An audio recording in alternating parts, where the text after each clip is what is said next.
Christophe, welcome to the podcast. Thank you. Thank you to invite me.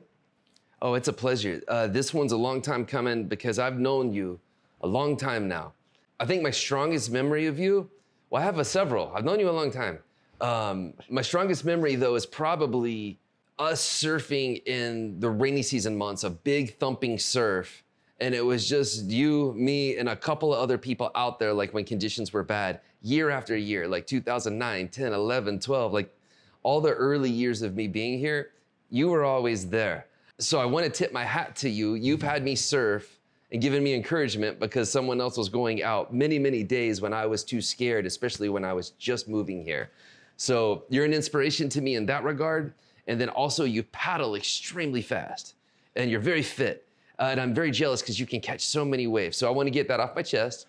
Thank you for coming on the podcast and let's get rolling. You ready? Yeah, I'm ready. All right, man. So Christophe, give us your journey to Nosara, because you have, like, your day job is in Eastern kind of mindset of philosophies and body work and all kinds of things. How did you get to Nosara and how did you get like your modalities? How did you become you? I was always into first surfing. I started surfing, I was 9 years old. So definitely that did influence what I was going to do in my life. I always kind of wanted to stay near the ocean and keep on surfing. So that was one of the mainstream. So you knew that early, like at 9, 10, 11, you were like ocean, surfing? Yeah, well, first that was a family thing, so I was to follow the family, but I knew when I was 16 that was it. My life was gonna be made of surfing and live near the ocean, for sure. Right? I didn't want to get in too much committed into that system, you know, who takes you to an office all day and stuff like that. So I definitely, because of my desire of surfing, I kind of invented my life around that point, you know. So I mainly went to school all the way to college and university, where I did study naturopathy for 3 years after college. And from there, I was able to start working on my own and live wherever I wanted it. And that was the ocean. You pulled it off. Yeah, I did. You did it. Yeah. So fill in, for anyone who doesn't know, fill us in on your day job. Like how do you get by? How do you make it here? What's your profession? And okay, I always had, again, because I wanted to make sure that lifestyle wasn't going to change, I always did a few jobs in the same time. I did all sort of job next to my main job, which is the body therapy. Okay. But on the side of that, for years, just to make sure I could go on, I had 2 different jobs. Like I'm a builder, and the last 20 years in Nosara, I'm on my 7th house built and sold or rented. So I had my business at Guiones as a naturopath and body worker, but I also had the building side on my property that I bought here like 23 years ago. So yeah, that's what I did. I always made sure that I could keep that lifestyle. How would you compare arenales in your area from 20 years ago to today? Like, what's the pros and cons? Oh, I used to stand on my terrace and overlooking, because I'm living up the hill, so I have a view of the entire town. And I remember that I was the only light with probably the supermarket of Super Nosara. And between me and them, which is quite a distance, it was just dark. There was no construction, no houses, and it was very natural. I had black panthers walking up my property and coyotes, and it was very, very protected and beautiful. So yeah, there is a huge change for that. Construction has been going on all over, and we all know that it's not going to stop. How do you wrestle with that? And we're going to transition into the water here in a second, but how do you wrestle with the crowds, the growth? Because you were here, in Arenales 20 years ago. The drive from Arenales to Guiones seemed like it was very far. Yeah. Whereas now, it doesn't seem like it's very far. There's a lot more traffic on the road, but the roads are paved a lot of the way. Like things that seemed comical 5 and 6 and 7 years ago are now commonplace. Yeah. So how are you wrestling with that? No, mainly there's 2 sides to that, because better the road are going to get, better traffic we're going to get, more development we're going to get. That's one point. But before that, there is the health issue of this town.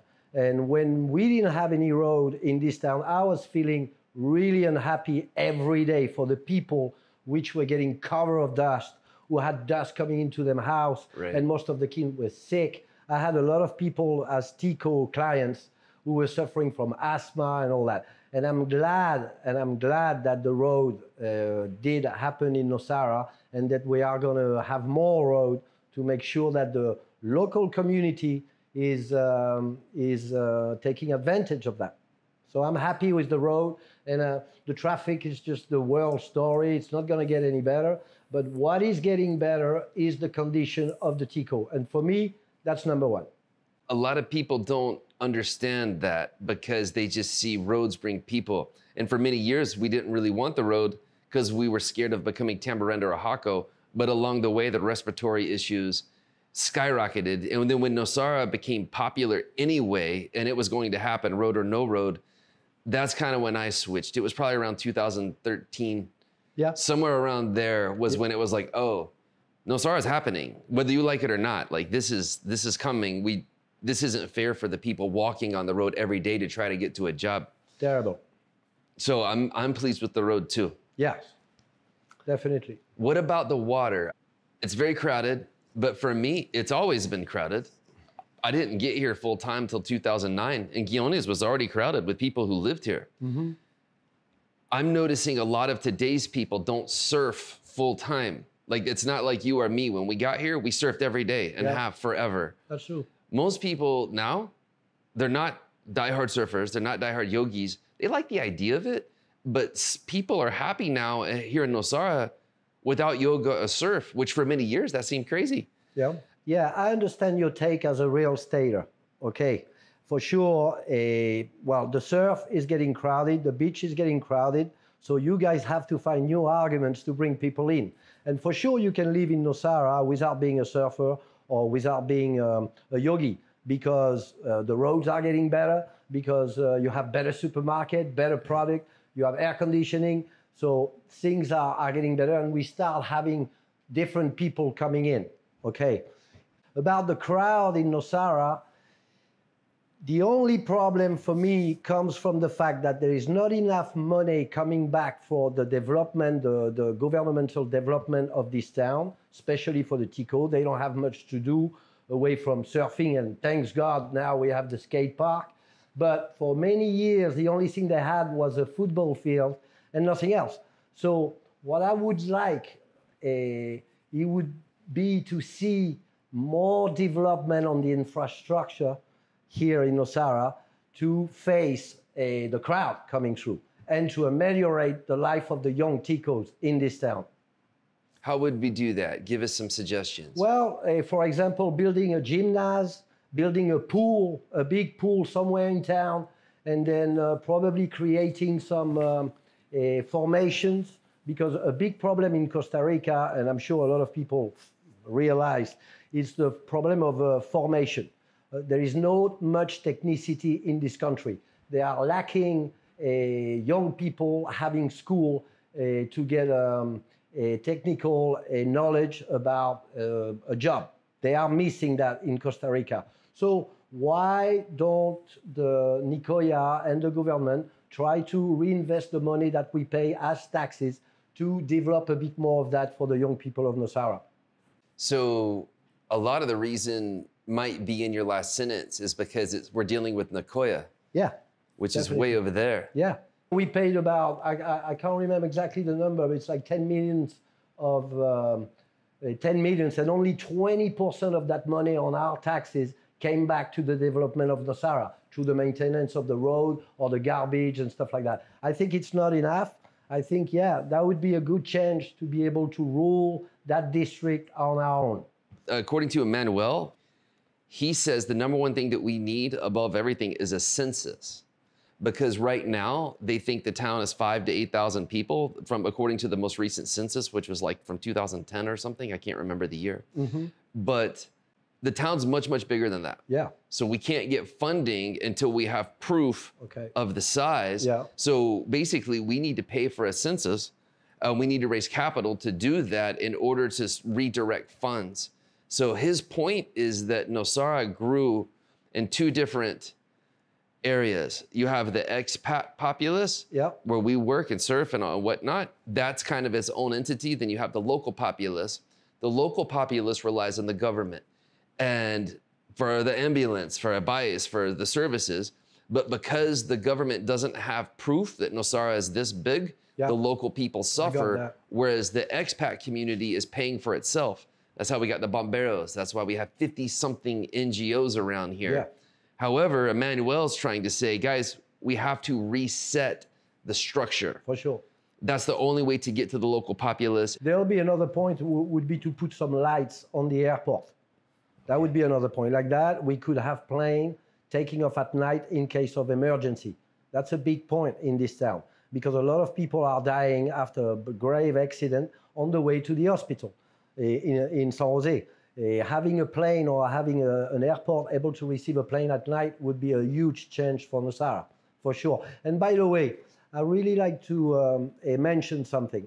You know, I'm European, I'm born in France. When we are educated over there, the image we have of United States of America is very often a little trash vision of it, very imperialist vision of the United States. But since I've been living in an American community like Nosara, it was the first time of my life that I could see such a conscience-full organization for the garbage, for people get together here and the community do stuff for the community. First time ever. So thank you for that. And Richard is one of the main guy too. I've seen him so many times under the rain, in the rainy season, bringing food to poor people who've been floated in their house, and I always respect him for that a lot. Man, this place is special in that regard. There's a lot of people from different places, but people care. We're doing the best that we can with the situation. Yes. And some things are inevitable. People coming here, that's happening. Yeah. Whether you or I live or die, that's happening. Oh, for sure. It's not only a fatality, the lineup over there. I mean, it's happening. There's too many people out there now, especially when the waves are small. Okay, so we are going to have to share as surfer who can surf big wave and small wave. I think the day when it's too small, somehow we should rather let those people have it and stay a few days out of the water and let the beginners really have the fun that they are paying for, who makes that time happening, because that money who comes in helps everybody here. So we as surfer, we are gonna have to take a little distance on small days. I'm pretty sure about that, and leave them the wave those days. That's one point. The second point, and it did happen in France for years already, in crowded area, okay, us as local, we decide to set up different section on that beach to allow a section for the pro surfers, okay, for the good surfers, and allowed section for beginners and another section for school. I think one day or another, and that goes with flag on the beach and the lifeguard trying to organize a little bit at the beginning, have sign explaining people, okay, you're a beginner, you can go from that flag to that flag. You're a pro surfer, this is your area, don't come out of it. And you're a school teacher, bring the people. Because the fact that this is not organized, the crowd becomes dangerous. You know, that's not even a problem of wanted or don't want it. I mean, every day right now, there's people coming out of the water being hurt. Like 3 weeks ago, I had a longboard throwing his board at me on a small day, and the board hit me in the chest and broke one of my ribs. Okay, I spent 3 weeks out of the water for the mistake of a beginners, but also because I was in the water when I could have avoided it, considering the amount of people. Very interesting angle. So that's the first time I've heard that suggestion. How did it work in France? Did it function? Is it good? It functioned greatly. There is 2 flags, blue for the pro surfer, and there is a 2 flags for the swimmers, only swimmers, because there's so many people, you would kill people. So they had to organize themselves, and they did. And now, after years, it works perfectly. I'm going to bring that up. Yeah, it's 6 flags on the beach, that's all.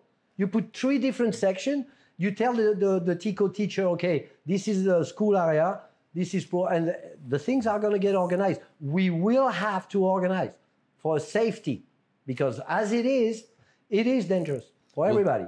When you see today that on the main peak in front of the palm of the Harmony, you end up surfing next to people who never been out there on a wave. Sometime on big days, pushed by the teacher into big wave. I mean, they can fall or cut anybody. I mean, that has to change for sure. You know, we have to separate that for it to work properly. At least 3 or 4 months a year, because the rest of the year it's okay. But 3 or 4 months a year, like from December to March, it would be good to have that on the beach working. My mind's going. I'm wondering if people would cooperate with it, or how do you get it started? You get it started by having a few people on the beach organizing it a little bit, you know, like, okay, and having a big sign, and probably have something distributed to the hotel for them to redistribute to them clients, and in the rental houses where we could talk about the Guiones surfing rules. The locals would have to do it, that's for sure. It needs to come from the people here. Yeah, we need some financial, that's all, to pay some people to start to organize it. But it is possible. Right on. All right, let's talk about some of the pros and cons in surfing just in general. So what are your favorite waves to surf at that you enjoy that you can publicly say? Like, where are your favorite places to surf? If you didn't have any work today, you could just go wherever you want. You knew the waves were going to be good. You mean around here, yeah. Yeah, just where's your favorite places to surf? Definitely Ostional is one of my favorite. Ostional is definitely one of my favorite. I lost a surf contest to you once at Oceanal a long time ago. Yeah. Well, for me, I did what did make me take the decision to stay here, because before I arrived in Costa Rica, I was surfing a lot in Indonesia, so where the wave quality is kind of very high. And Ostional was definitely the place who made me feel okay. Even if Guiones is not too good, you still have Ostional, which is high class, very high class wave, definitely. What do you feel about the secrecy of Oceanal? Because we didn't used to talk about it publicly. Yeah. And now at the same time, everyone's already there. Yeah. Like how do you handle the secrecy? Because there are no secrets thanks to the internet. Then some people would say there's no secrecy thanks to the company like where I work at. Yeah. We're not going to talk people away from coming to Nosara, but we can affect when we're here. If the attitude and the lineup gets hostile or intense, like Playa Negra, for example, or the Tamarindo River mouth, or Jaco, that's unpleasant. The vibe is very, very pleasant, and I don't want to lose that. How do we talk about the other waves that everyone's going to, and there's tours bringing people there every day? How do we handle all that stuff is what I'm trying to say. Is there any secrets left, or is it let's just treat it very well? Yeah, well, definitely. Well, it's good that somebody like Surfing Nosara is asking me the question, because Surfing Nosara, for me, was the symbol of the beginning of the end here. Because the promoting of all this surfing in Nosara, the best beach in the world to surf, to begin and everything, did influence a lot what happened in Nosara about surfing. So for sure, if you want to protect the place, just don't speak about it. What do you do when it's already spoken about? It's already out. Well, like I said, surfing world, let me tell you, I've been surfing since I'm 9 years old. I don't think surfers are the most clever people. It's a very individual sport with a lot of ego, okay? And I can tell you, because I have a lot of ego out there, and I've been getting in trouble because of that. So I'm trying to get better, but I'm still working on it. So it's definitely a sport where you're going to end up facing people very individualistic, very egocentric, and as soon as you have too many of them, anywhere you go in the world, it becomes a problem. So how do you do with it? Like I said, just if you know a wave somewhere, just don't share it too much. Just keep it quiet. And if one day you see people coming out there to surf, hey, just smile and just say, you know, that's how it is. That's how it's going to happen. That's how it's going to be. Especially right now, I mean, the surfing world never been as big as it is. You go anywhere in the world. I surf Lennox Head in Australia. I surf Uluwatu and places like pretty famous. 20 years ago, they were still makeable. Today, like in Guiones, on this big, beautiful wave, you have hundreds of beginners, making it very difficult. That's the story of the surfing. That's what's going to happen. It's no more a secret, individual, like kind of sport. No more of that. We're going to have to adapt. between the internet and social media, I agree with your last point. We have to adapt. Yeah. That's why your idea about the beach areas, that made sense to me. That was a proactive thought. I strongly disagree with your notion of places that people just forget about them. Like you just mentioned Oceanal a moment ago. Everyone knows it's there. They drive by Punta India. Everyone knows it's there. Surf instructors are there every day, like that. Yeah. So for me, that secret's gone. What I would like to do is let's go get the trees there. Let's take care of the turtles. Let's take care of the local populace. Let's make it so the people from that area can get a job and survive. Yeah. That's one of my biggest issues with the town is as we grow, we need the people coming in to help the people from here make it here. But if they don't have the education or the skill sets or the opportunities, someone else comes and gets the job. So that's a very American way to look at it. You guys are very paternalist. You want to help. You want the development to happen in a nice way, which I respect a lot. But the other day I was surfing in Oceanal. I parked there in front of that little church there. And I looked around me, and you know what was the beauty of it? Is that it didn't change an ounce of what it was 23 years ago. So maybe what we should do is not to try to get involved too much with that community of Oceanal people, which have been living together and with the support of the eggs of the turtle. They are organized for centuries there. Probably we shouldn't even try anything and let it be like it is, which is a little wild, a little against development, a little, because they're kind of self-sufficient. They have those eggs, they can live in their family in solidarity, and they're happy, and nothing has changed. Don't you think it's a good point, Richard? When you see that not an ounce of sand have been moved from there. Fantastic. So what shall we do? Nothing. Do you want me to answer your question or just let that go? No, that was my opinion, but I'm First off, I respect your opinion. I appreciate it. I wish that you were right for the future. I think you're right for today, and I think you're right for yesterday. I don't think your strategy is going to be effective for 10 and 20 and 30 years from now. When you're in it, you're in it. And I respect that. I like that about you, and I appreciate this dialogue. I also think that you're inaccurate because 20 years from now, people will develop that land around there. It is happening. Oh, yeah. You cannot stop that. Beverly Kitson taught me that a long time ago. She said, Rich, development is like the tide. It's coming. No, I agree with that. Do your best. So what I'm saying is your notion of just letting it be and not messing with it, I think that that's wishful thinking because right now there's kids growing up that don't have the skill sets to get a job at the local company and someone else is coming in. I would love for my mark here. If anybody wants to make it, I'd like for them to help. So I think the community in Oceanal, those hills all around there, those neighborhoods, and maybe this is because I'm inside the business for my day job, I know people are coming. I think that the market simply hasn't caught up. Oh, yeah. No. Oceanal's been lucky because we haven't had a bridge. And whenever we've had economic ups, we've also had the downs. Yeah. And in the downs, it saves Oceanal and Garza every time. Yeah, but remember, a lot of people who live in San Juanillo right now, which is past Oceanal, have been living there and choosing to buy houses there. And a lot of development is happening in San Juanillo. Okay. And there were people who looked at Nosara before and they decided to go and live there for the tranquility. Okay, so they didn't really care about the bridge. Oceanal as a town is different. It has a different history. These people have been living selfly for years. They have that mentality. I agree.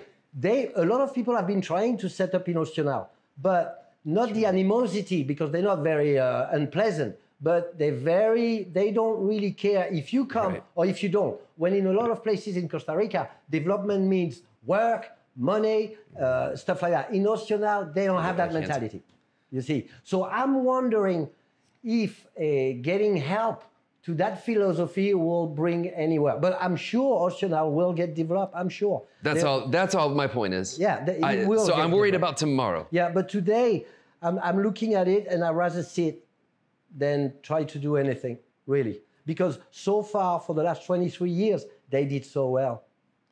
All right, so let's bring over the map to here. Right now where we're sitting, we're at the top of the Pilata Hill, bordering nature reserve. It's magnificent and all that type of stuff. We can see your place right over there. And this is really special. There's tons of nature.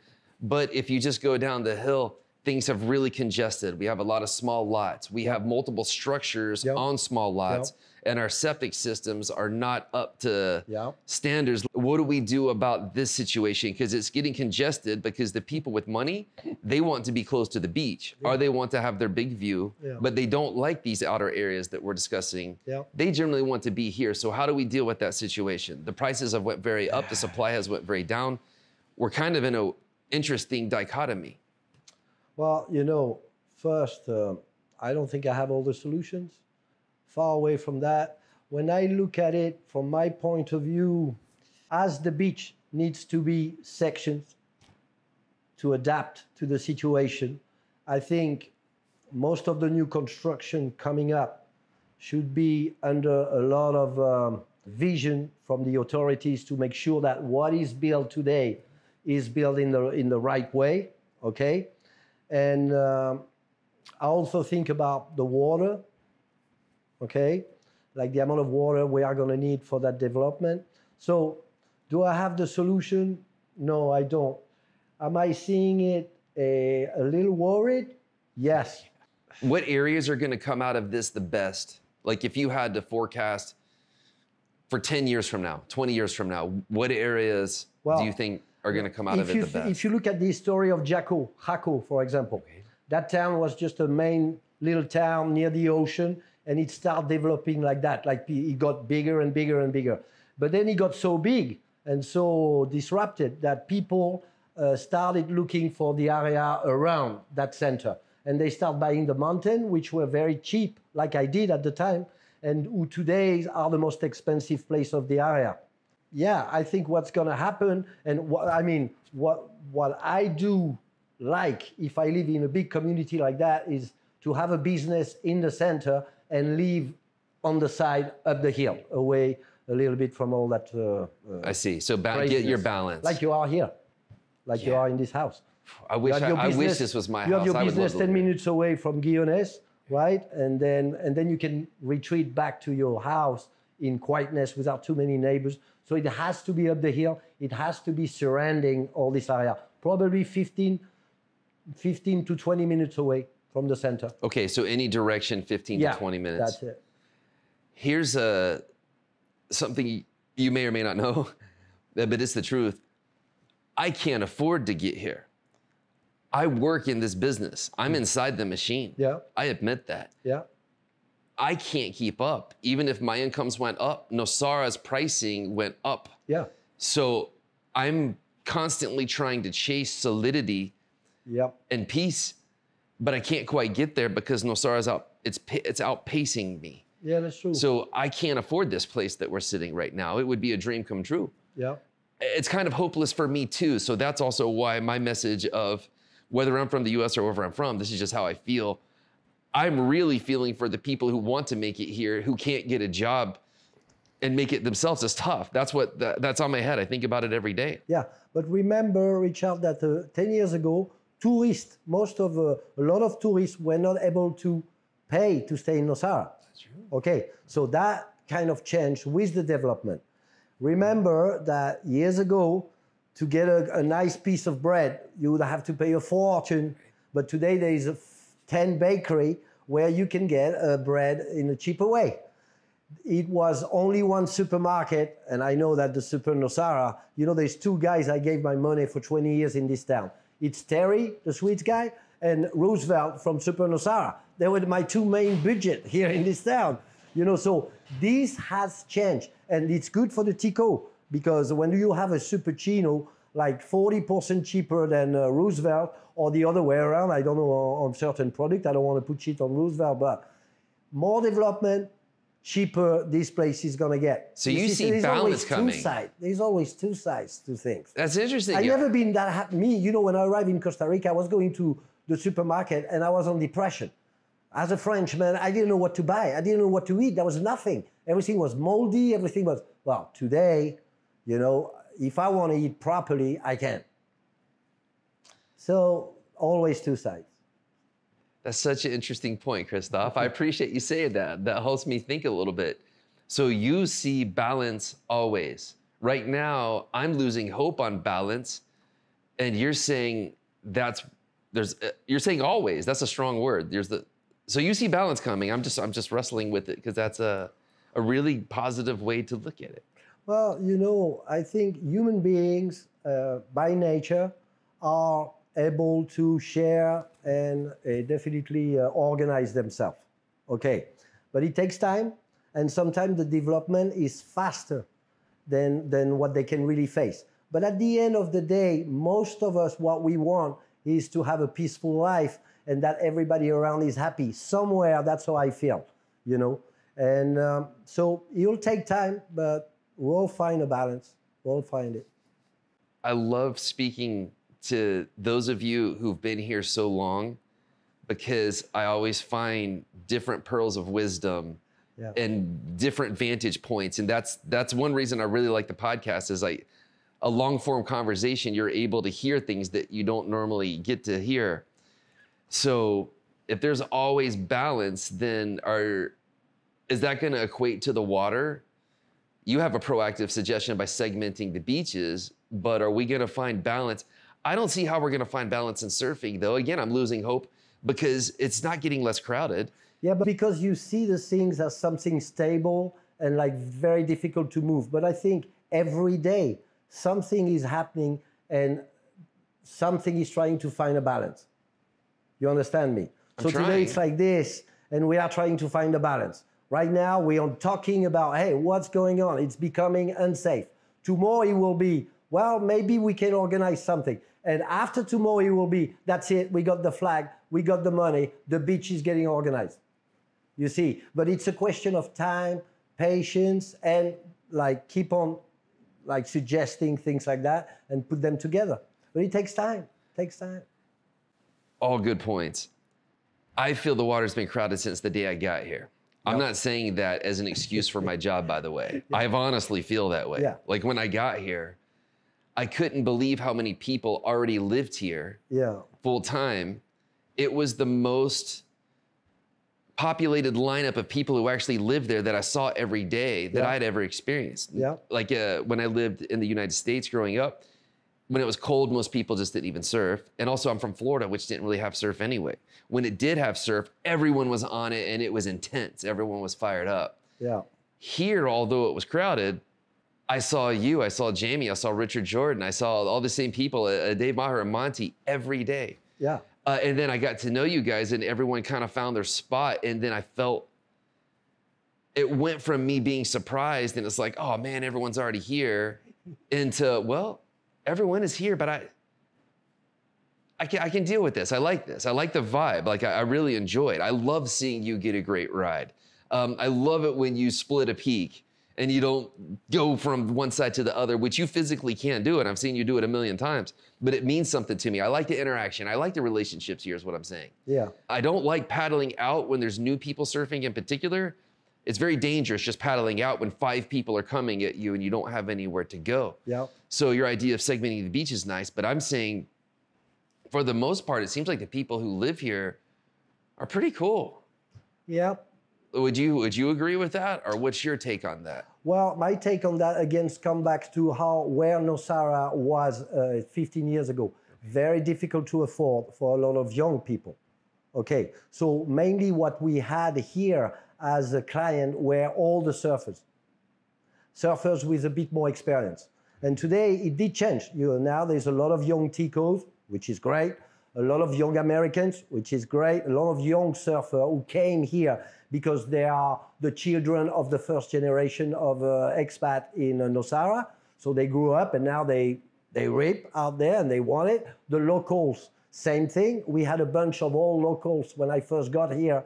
They were like probably 2 young surfers, and most of the other guys were like already older, Ticos surfing. Now there is a new generation mixed up with that generation. So at the time when you arrive, a lot of the people who kind of run that wave out there were older, with experience and probably with a little more heart and distinction about the rule of surfing, respect the guy, don't take every wave, that kind of feeling. This is getting lost a little bit. I can feel that in the new generation, there's more motivation on being the best one than we were more in the motivation of getting the best wave, probably. Not being the best one, but getting the best wave. You see that there's a slight difference there. So that's why you felt okay when you arrived, because you were a bit older and we were showing you respect somewhere. You took your wave. We were like, okay, let's just take it, let it take it, you know. So yeah, it was an atmosphere of family, of older people with a little more experience. Today, all this is gone. So back to the balance. You said there's always balance. So now, as we're in this situation, that's where segmenting the beach is part of the proactive solution, in your opinion, to help separate the experience versus the inexperience versus every category. Yeah, so we have to find a balance as older surfer, feeling a little invaded by all that young generation. We have to find a balance. We have to understand that, hey, we had it for a long time. Maybe now it's time for the other to have it as intense as you had it, and you can lower a little your intensity. And then keep on showing those young guys that you're not finished. So make sure you're in shape, make sure you paddle hard, and make sure you don't miss your wave. That's it. So is the increase in the different generations and the different or the mentality in surfing, is this part of why you're getting softer? Because you said you're working on it. You said like there's no secret, you're intense in the lineup and you're very passionate. Yeah. So you also mentioned earlier that you're working on it. What's causing this? Why are you getting nicer and kinder and gentler? I'm getting beat up. I'm getting beat up by the ocean when I'm not. That's it. She's showing me where I should stand. So if you could surf here or Bali, I always thought you went over there because this was too soft of a wave for you. Yeah. And you needed it because you're a charger, you're a paddler, you're intense. Yeah. And I thought you needed that release of the stronger surf. Yeah. Yeah, I used to need that. Like, but hey, I'm getting close to 60 years old, so I'm trying to, You know, what I think is what makes you surfer in life in general is the position that we project ourselves in. So we think we're there and the reality is here.